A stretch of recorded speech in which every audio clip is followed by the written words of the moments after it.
Good evening. This is CTV News for November 26th. I'm Patricia Vallone. And I'm Danielle Irby. Thanks for joining us.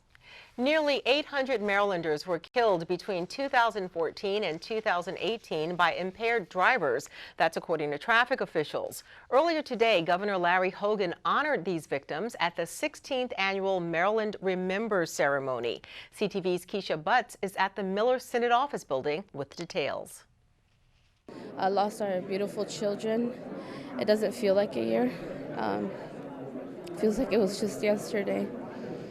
And it's just the toughest thing any parent would live. It's a horror. Juana Mejia remembers her 3 kids who were killed by a drunk driver on Indian Head Highway. They were beautiful kids. I hear their voices all the time, remembering their voices, calling me mommy, hanging onto my neck and kissing me.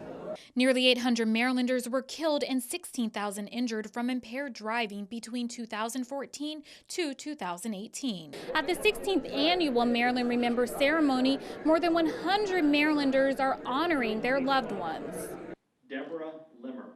During the ceremony, victims' names were read out as family members carried pictures of those they lost. Too many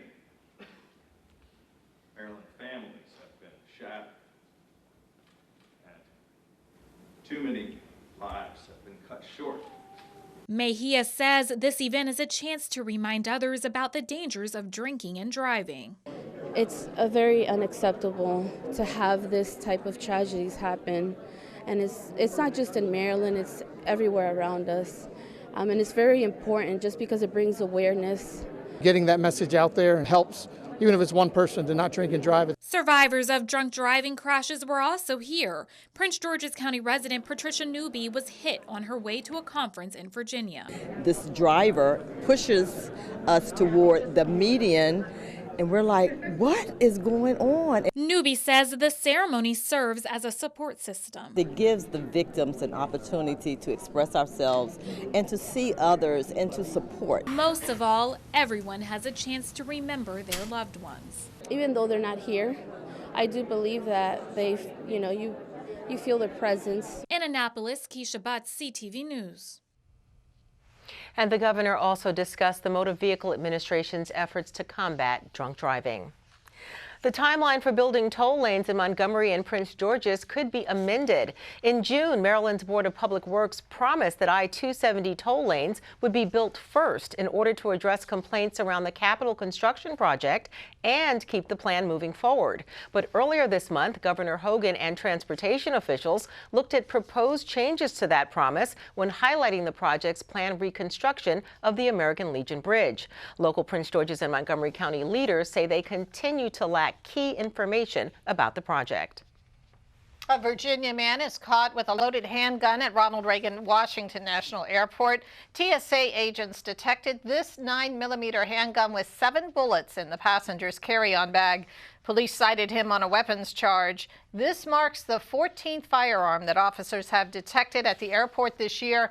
As a reminder, all guns must be properly unloaded and locked in a hard-sided case as checked baggage. For more information, you can visit the TSA website for travel tips.